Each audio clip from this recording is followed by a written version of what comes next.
remember that. Remember, he was nice to you. Oh, There you go. She said remove the placards I and know, everything. it's a lot. So I don't know who she put down there. Emmy. All right, good evening. We will call to order our Board of Zoning Adjustment meeting for Wednesday, December 6th. We will, Scott's going to make an introduction for us before we get going. Board, thank you very much. I'm very excited to welcome Justice Wahid Cotton to the table. Our new planning director has been with us, 6 weeks now? Yeah, 6 weeks. And, so Welcome. Welcome. hit the ground running. He's not new anymore now that he's been here 6 weeks, but welcome to Justice, and this is a great board to work with, and I look forward to handing this over to you and let you carry on business tonight. Thank you, Justice. All right, we will start with a roll call vote. Drew Goodner, Here? Frost Rollins, Here. Emmy Sorrells, Letitia Smith, Present. Marty Heffron, Mary Boyd, Here. Will Faulkner, Here.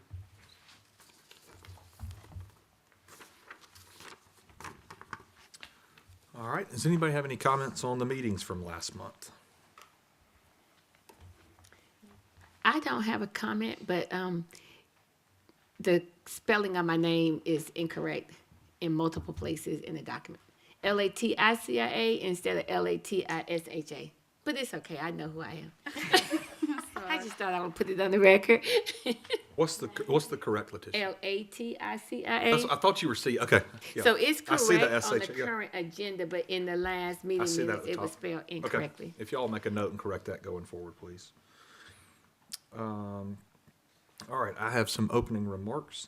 Any persons aggrieved by any decision of the board may within 15 days after such a decision appeal to the circuit court having jurisdiction according to section 908.02 of the zoning ordinance of the city of Auburn, Alabama.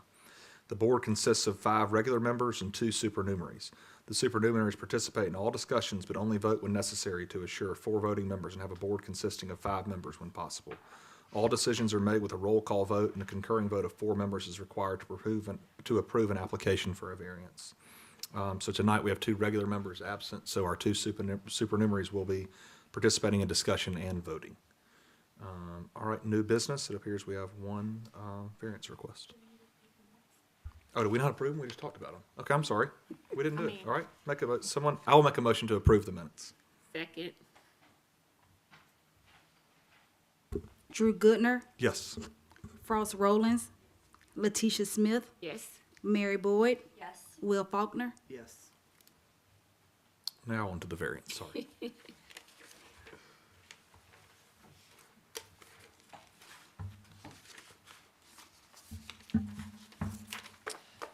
Good evening, board members.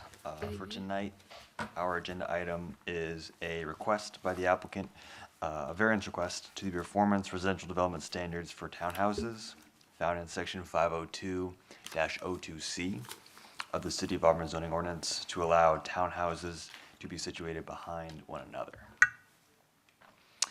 The subject property is located at the southwest corner of Cox Road and Wire Road within the Cox and Wire PDD. The PDD was approved in December of 2021, is comprised of approximately 40.7 acres and includes 162 multifamily residential condominium units designed as quadplexes and duplexes, an assisted living facility, and a commercial component at the confluence of Cox Roads and Wire Roads. The residential portion is currently under construction, and upon finalizing the construction of the first units, the applicant has encountered challenges with the insurance companies being able to provide policies at reasonable rates. To remedy this issue, the applicant is now proposing to convert the condominium units to be fee simple townhouses while maintaining its current and approved building configuration. A variance is needed because of the stipulation within section 502-02C that prohibits a townhouse being behind or above another townhouse unit. The Planning Commission will also need to consider a waiver to the City of Auburn subdivision regulations to allow lots to be subdivided off a private street. the planning commission will hear a waiver request by the applicant for this property at the next planning commission meeting on December 14th, dependent on this decision. Before you use an exhibit of the building configuration of Cox and Wire PDD multifamily units. And I can also go back to the excerpt from the zoning ordinance. This variance is for.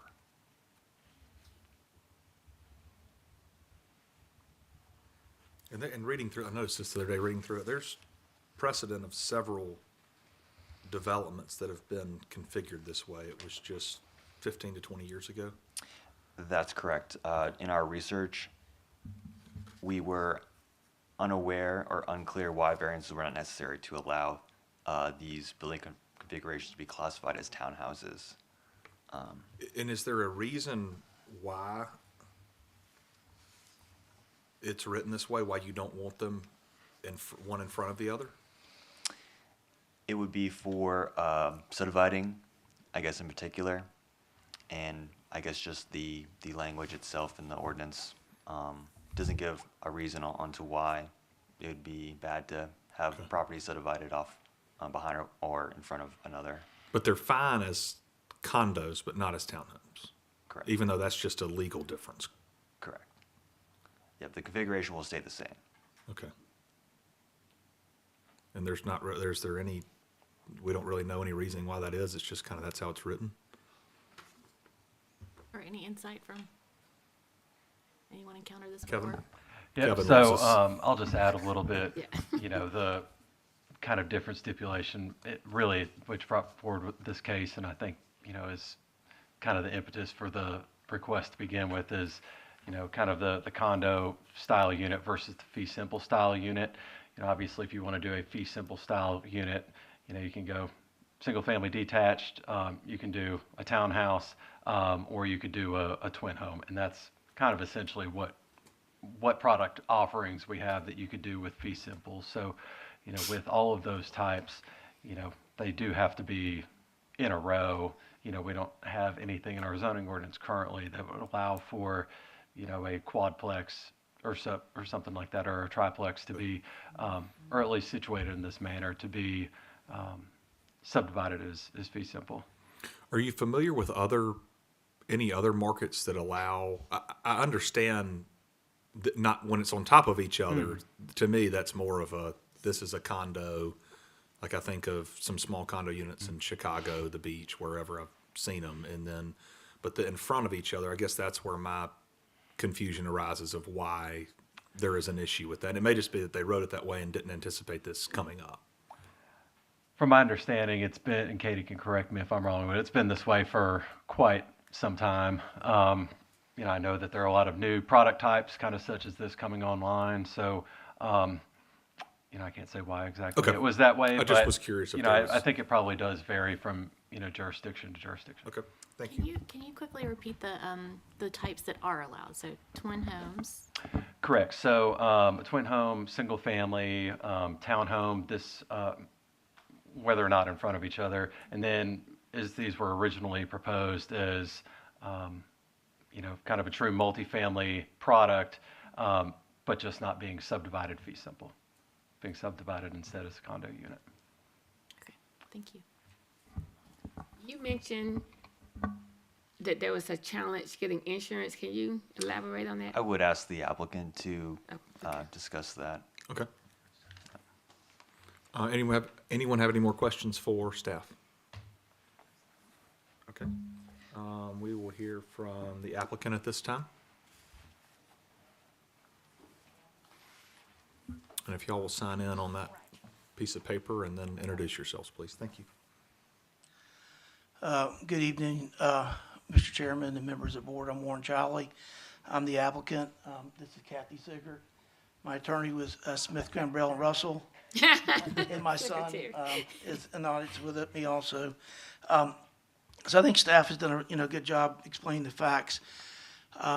We zoned this in 21. The intention was this would be mainly a quad project, active adult project, which is a project that we thought is really needed in Auburn, because there's not many things, we think, addressing that need for the move down. And these are age-restricted units, so they're mainly all on one level. They have ADA accessibility units. And this property fit that definition very perfect because it's a flat piece of property. So there's two reasons. We asked for a private street. And when you do a private street, you can't subdivide on a private street.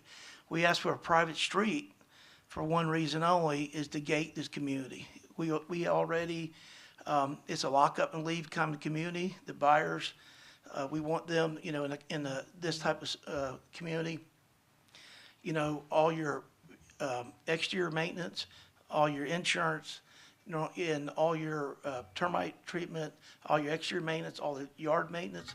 You have amenities, as a pool, it has a clubhouse, has a pickleball courts. All those are in your fees. So it's just kind of like a lot. The only thing you need to pay is your mortgage and your power and gas bill. Well, when you do a private street and you do gated, you have to, have a private street. What happens right now at the roundabout right now, since they put it in, we have people flying through this neighborhood every day trying to go avoid the roundabout, that are going Wire Road to Auburn and cutting through, probably going to Buc-ee's, since Buc-ee's put this place, and so Buc-ee's is right down the road on Cox Road.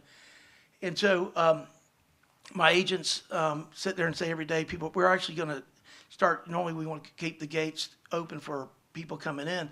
We're actually going to barricade the back gate because it's cut through. And that's why we gate it. You don't want people going through a cut through really through a residential neighborhood. Didn't think they would do it, but they actually did it. So the roads are still built to public road standards. There's no variances on the roads. So because they're private roads, they need to be condominiums for ownership, because you can't subdivide on the private road. In my history, I've built probably 3,000 or 4,000 condominiums, so I understand how condominiums work. I know how the laws work. And the issues with condominiums are you're required by law to cover the insurance for all the common elements. Well, typically a common element are obviously the amenities, all the shared buildings. And like Drew mentioned earlier, normally condominiums are stacked on top of each other, so that means you got to cover all the units, and normally you only need insurance for the contents. And so, but because these are condos, they get lumped in the condo bucket. And so that means you really have to have insurance for the whole unit itself. Now, you can see the aerial right there, how these work. When they're flipping through there, the driveways, and you see the units in the back. So you have a shared common driveway that has an easement, and you see the two in the front, and you see the two in the back. And there's some other pictures that show how the back one, there's a picture of the one in the back right there, and it has a little yard. So even though these were condos, they were going to be land condos, so you still own the land. So what happened was, when you do a condo, you have to do reserve studies, you have to do the budget, HOA fees, all the disclosure packages. So, we set up the HOA, the documents are set up, the articles of incorporation, the LLC set up for the association. We got all our reserve studies, got our bids from our insurance company. And then we were able to go to, market and sell, and actually, start selling units. So we actually have some units sold, and they we're getting close to closing. And so it was time to buy the insurance. And we went the time to buy the insurance, so it was maybe about 8-month period between when we got the insurance quote till we got ready to put the insurance in place when the units are getting complete, like that building there. And I got an email, this is Wednesday, September 13th, when this started. It says, unfortunately, we're currently, do not have a market for the insurance of the condominium complex, which is this. It says LOI insurance, the original carrier we quote is no longer writing condominium insurance due to the overall loss experience in this sector, mainly the frozen pipes and loss claims across the southeast this past winter. If you remember that freeze we had in December. And if you have anything stacked above with condominiums, when the pipe busts on the fourth floor, it's going all the way to the bottom floor, and hurricane losses. And then That was LOI. Dongle Insurance, same thing. Philadelphia Insurance, the proximity to a college, believe it or not. I mean, they didn't want to do condos because of college. CAU declined, Travelers declined, Nationwide declined, Auto Owners declined, AmTrust declined. They all declined. So these are all triple air carriers who we do with, and I've done business with these guys for 20 years in Atlanta. And so the only option is to go to the secondary insurance market. If you go to the secondary insurance market, you basically are paying 3 to 4 times the price that's passed on to the buyers in this community. And you're also taking a $2,500 deductible to a $25,000 deductible.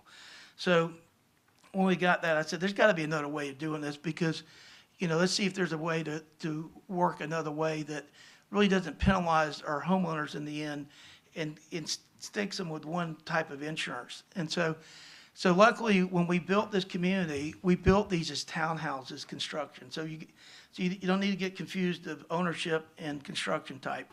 So these are, by code, these are townhouses. So if you take the building code, what it says and how they're built, they have their own individual water, own individual power, own sewer, all utilities. They're separated by a 2R wall, all 4 dimensions. That's a Customat wall that actually has a SDC rating of 62, like it's a firewall plus a sound wall between all units. So when you build them by townhouse, that's a construction type. There's also in the code, a definition of townhome that's basically in the ordinance. So if you look at building code and even the ordinance, Auburn's ordinance, it says that, a townhome is basically a unit that stands on its own that doesn't have anything on the, it's got to have 2 visible sides open, and it's got to be 3 or more units, and it should be built with nothing above it. And that's what the building code says. But when you go to the section 502.02C, when you get into the requirements of the townhome, then it states that you can't have one behind or above another. So what we asked to do, it says, is there a way we could call this a townhome? And then we sent staff kind of how it would work and be platted, even though these were, if you can go, Justice, to the condo, if you don't mind. Go back to that one. No. That one right there, top. So that is a condominium plat of what these would look like on land condos. So if you could look at it, they're each individual 4 little boxes. Go to the next one, Justice, if you don't mind, there. So that is what it looks like as a platted subdivision. Basically looks the same, the roads look the same. The only difference is that we had to meet the road requirement, and we also had to put all the setbacks. Actually, by bringing these as townhouses in Platinum, we're losing some, we're actually down zoning the property because our ISR and FAR are limited because we're basically had 37% open space, and now our ISR and FAR have to be calculated on an individual lot by lot basis. And we met all those requirements. And so luckily we met all the setback requirements, so there's not a square footage variance in a lot or FAR, ISR. So we were very fortunate there. But at the end of the day, what we're asking then is that obviously we know there's just a 2-part meeting. We have to be approved to be able to subdivide on a private road, mainly because it's gated. That's the only reason it still meets the specs. But, pretty much that's it. The hardship is that we can't get insurance for the community, and we're going to penalize our potential buyers who get that. And the condominium, we're not getting any more units. It doesn't look any different. It's all the same project. It's just the ownership is changing from a condo ownership to a fee simple townhome. And we're in most jurisdictions. I know the city's working on a new ordinance.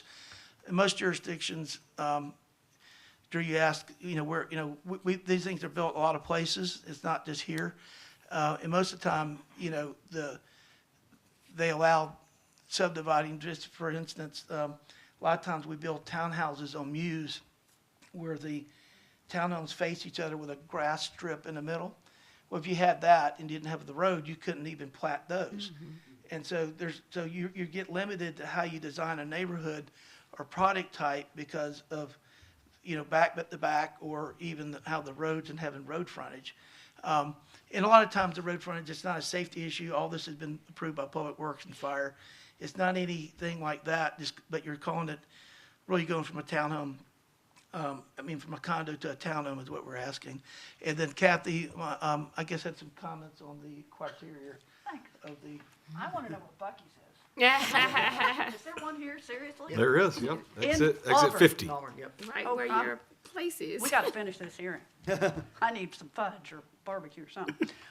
In any event, I'm Kathy Sickert. I'm an attorney with the law firm of Smith, Gambrell, and Russell in Atlanta, and it's been a real pleasure to represent Warren for the past 30-plus years. It's making me feel very old, and I'm still doing it, but nonetheless, he's a good client to have, and he built a quality product. And one of the reasons I've stuck with him so long is what he tells you, he does. He's the kind of client where, he makes a commitment and I know it's going to be observed. And when that doesn't get observed, that hurts me as much as it does the client. So I need to make sure that my clients do what they say they're going to do, and he will do whatever he has told you he will do with his product. Which brings me to the original zoning of this tract that didn't happen all that long ago. It is a PDD zoning, and as you all, I know, are aware, that's supposed to be a flexible zoning. And so it is supposed to have flexibility in terms of the normal standards that apply to zoning, and that's kind of contradicting with what the definition of townhome is in your code. So we think that this is an appropriate use, particularly since I think you asked, are there other projects in Auburn that have done this? And they have, and we don't really know how they have. You do have a cluster home definition that we could also call this, but there's something in it we can't deal with either. So we looked at both, and this was basically the only way that we could go. The plans that we showed to the city council when we zoned the property, the plans we have shown to staff, everything that we have done in this instance is exactly still what we're going to build on the ground. You won't be able to visually or physically tell a difference. It's just what you are going to call it from a legal standpoint. And I think, Ms. Smith, that might have been one of your questions. What is changing? Really nothing, except for the form of calling it a condo versus a townhome. The standard that you all have, and this is the only area where I disagree with the staff a little bit, they're talking about how a variance has to be granted because of topographical reasons, some unusual shape or some unusual other feature that's outside the control of the developer. And the reason for that is that in many instances, what I have seen over my career is the developer will come in and say, I need variances to be able to build this house, or I need variances to be able to build this entire subdivision. And when you say, well, what justifies that variance? What he says is, well, I need to make X amount of money. And you're not supposed to give variances for that, which I fully understand. But that does not mean that an economic hardship is not a justification for a variance, if it is outside the control of the developer, and this one certainly is. When we started this project, I guarantee you, if we had known we wouldn't be able to get insurance on it, it would have been developed in a completely different way. And all of that happened after we were zoned and while we were under development. It was when we were starting to sell these units that we called the insurance companies to convert into individual policy units and learned that we would have $25,000 deductibles on each unit. We can't sell those, and I don't think any of us would want to buy one. I certainly wouldn't if that was my exposure in terms of a deductible. So we cannot build it as it was zoned. Quite frankly, we cannot continue with the development if we cannot get this variance approved because we just can't do it. It's financed based on this number of units at this point. Yes, that does benefit us ultimately, we hope, but it's not our financial greed, if you will, that's at issue here. It's a question of what the market has done because of all the freezing and the other weather issues that we've had in the southeast for the past couple of years. So that is pretty much what I would say from a legal standpoint that hopefully answered your question. The other thing I would point out is that we do know, of course, your staff's been really nice to work with. I actually really like Rick Davidson, who I've worked with before, so it got me a great intro to be able to work with these guys. But they are looking at making revisions to the code, and we were asked, can you just wait until that happens? Unfortunately, we cannot, because we've got buyers on these properties now. We're under construction now, and that code change has to go through all of your first drafting situation and a consensus as to what it's going to say, and then go through a public hearing process. And realistically, that's going to take well more than 6 months to a year to get done. So we simply can't sit and stop and wait. Otherwise, we would, and we'd be happy to, and we're still willing to help participate in drafting if that would be of any benefit to the city. So with all of that said, and now knowing that there's Buc-ee's here, if you all would please vote to approve this application so that I could stop by there and get my fudge, I would very much appreciate it. Thank If you you. have any questions for me, I'll be happy to try. Does anyone have any questions for either of the applicants? I don't have a question, but I just wanted to say to Mr. Jolly, you did a great job explaining this. So I appreciate that, because when I was first listening to this and reading this, it was a little bit confusing. And I appreciated that you were very thorough in your explanation as to why we're here today. So I appreciate that. Yeah. Well, I forgot one thing to explain. Thank you. So the difference in condo versus fee simple is that, for association, we still can require and maintain all the exteriors, maintain all the roads in a townhome association. We're just giving the buyer, the individual unit, the ability to go get his own insurance with State Farm or his own carrier, he bundle it up with his car and all that, which is much more affordable than trying to cover the project of a whole, which is about $80 million coverage for one big carrier. So you'll have, that, if you guys know anything about insurance, you guys sure have seen all the stuff on the news, and especially anybody in Florida with hurricanes and the beach. It's just, it's tough. Right now, that they can get any insurance. So that they can get these smaller coverages. Thank you. Thank you. All right, we will open the public hearing, see if anyone wants to speak in support of or against this variance. We'll close the public hearing and open it up to the board for discussion and or a motion. I think it makes logical sense to make the change. I don't think it does any harm now or in the future to approve this. And I think it is for the benefit of the consumer in the long end, being able to insure the property. Yeah, I think they're not looking to gain units, and it makes sense. I think it's a quirk in the code, and it's obviously been done before. We don't really know how, and there doesn't seem to be a reason why it's not allowed. If they were on top of each other, I think it's a whole different discussion. But I agree with that as well. I will make a motion to approve BZ 2023010 as presented. I'll second. Drew Goodner, Yes. Frost Rollins, Yes. Letitia Smith, Yes? Mary Boyd, Yes. Will Faulkner. Yes. Thank you. Yes, thank you. Other business, when is our January meeting scheduled? Yeah, It is the January 10th? Okay, perfect. I was just making sure we didn't need to move that. I don't think I have any other communication. One other question. Do we have any applicants or anyone on the board right now whose terms are up? Two. Who? Oh. I don't have the names on me. Okay. Emmy, I think I just got, Drew and Emmy. Me and Emmy? Okay. So we're the two up, and so, because she texted me earlier and said she would like to continue, so just tell her to apply online. Yes, yeah. So you all need to submit formal applications. So I think there's one of y'all's that is up, and then I guess there's one that's in the middle of just completed one term, and then another one that just did 2 terms. And so I guess instead of being automatically reappointed, you will need to. You always have to. Okay. Yep. I'll text her that. I'll put that down. Let me see.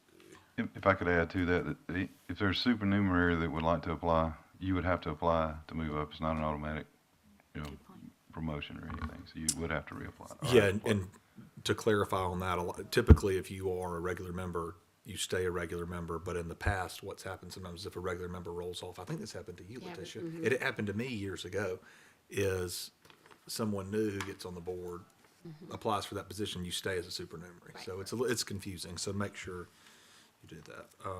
That's the only communication I have. Any other staff communication? No. All right, thank you. Thank you all. did you ask, do we have any items so far has anyone said anything about Oh, for January? I don't think so. Yeah, I have to check, but. Yeah. That's Slow. next Tuesday. Yeah. I haven't Okay. received anything yet. Nothing yet? Just curious. Okay. Awesome. All right. Thank y'all. We are adjourned.